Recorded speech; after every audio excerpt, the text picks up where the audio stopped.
नमस्कार दोस्तों, स्वागत है आप सभी का हमारे आज के इस बेहद खास और ज्ञानवर्धक विश्लेषण में। आज हम एक ऐसे सफर पर निकलने वाले हैं जो सीधा हमारे प्राचीन भारतीय चिंतन और दर्शन की गहराइयों में जाता है। वही चिंतन जिसने सदियों से इंसानी सोच को एक आकार दिया है। आज हम बात करेंगे भारतीय दर्शन के मूल स्वरूप और उसके वर्गीकरण की। अब देखिए, दर्शन शब्द सुनते ही ऐसा लग सकता है कि भाई ये तो बहुत भारी भरकम या जटिल विषय होगा, लेकिन मेरा वादा है आपसे, आज हम इसे इतनी आसानी और मज़ेदार तरीके से समझेंगे कि आपके लिए ये पूरा सफ़र बेहद रोचक होने वाला है। तो चलिए, बिना किसी देरी के शुरू करते हैं।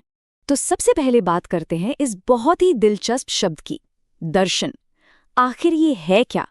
ये कोई हवाई बात या सिर्फ एक अमूर्त विचार नहीं है। दरअसल ये शब्द संस्कृत की दृश्य धातु से बना है, जिसका एकदम सीधा सा मतलब होता है जिसके द्वारा देखा जाए, और हमारे दार्शनिक इसे प्रेक्षण यानी गहराई से विचार करने से भी जोड़ते हैं।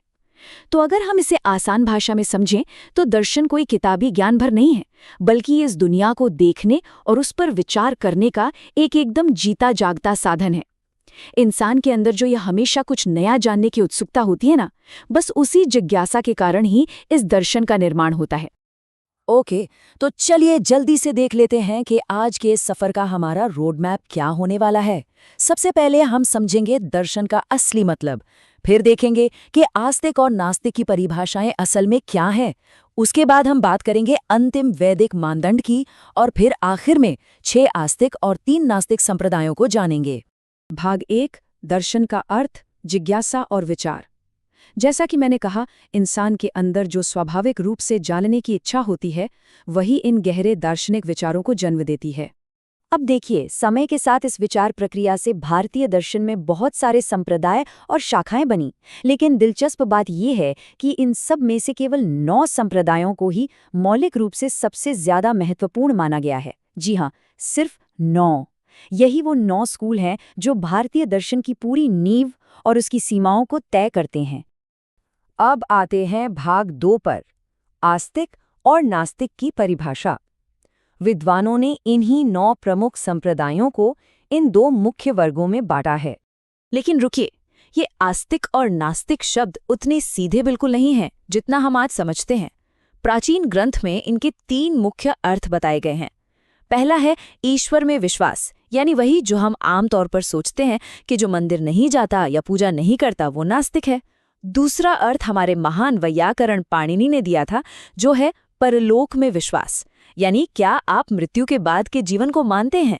और तीसरा सबसे अलग अर्थ है वेदों की सर्वथा निर्दोषिता और उनकी चरम प्रामाणिकता में पूर्ण विश्वास। तो ये बात एकदम साफ है कि ये पूरी अवधारणा सिर्फ भगवान है या नहीं तक सीमित नहीं है। ये कहानी उससे कहीं ज्यादा गहरी है। अब यहाँ पर एक बहुत ही बड़ा और तार्किक सवाल खड़ा होता है। जरा सोचिए, इन तीनों में से आखिर वो कौन सी परिभाषा रही होगी जिसने भारतीय दर्शन के वर्गीकरण का असली ढांचा तैयार किया? क्या वो ईश्वर को मानना था, या परलोक को मानना, या कुछ और? इसका जवाब आपको सच में चौंका देगा, क्योंकि ये आज की हमारी मॉडर्न सोच से बिल्कुल अलग है। और वो जवाब हमें ले जाता है हमारे भाग 3 की ओर, अंतिम वैदिक मानदंड, यानी वेदों की प्रामाणिकता। भारतीय दर्शन का जो मुख्य विभाजन हुआ है वो इसी तीसरी परिभाषा के आधार पर ही हुआ है। अब जो बात वास्तव में बहुत ही दिलचस्प है वो है ये स्पष्ट तुलना।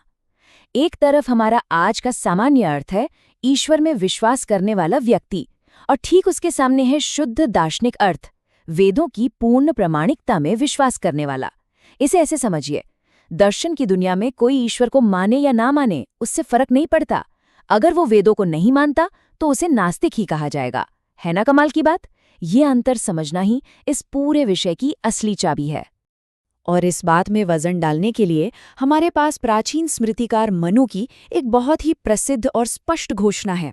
उन्होंने एकदम साफ शब्दों में कहा था, नास्तिको वेद निंदक, अर्थात वेद की निंदा करने वाला ही नास्तिक है। ये छोटा सा कथन हमें बताता है कि उस समय के विचारों में वेदों का स्थान कितना ज्यादा ऊंचा था।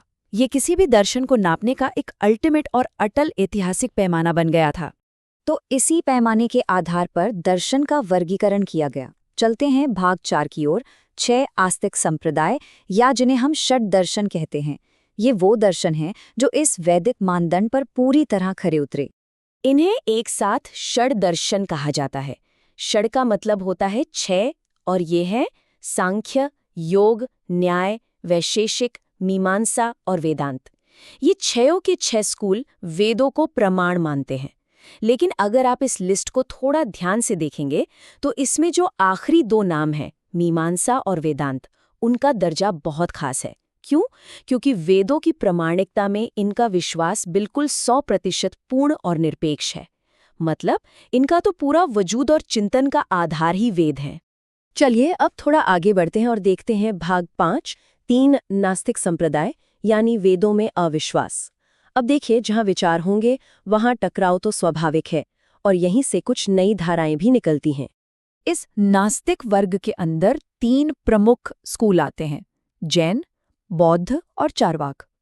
इन तीनों ने स्थापित और सर्वोच्च वैदिक मानदंड को सीधे सीधे चुनौती दे डाली।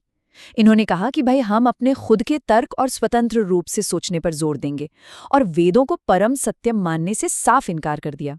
और इसीलिए भारतीय दर्शन के इस खास वर्गीकरण में इन्हें नास्तिक दर्शन का टैग दिया गया।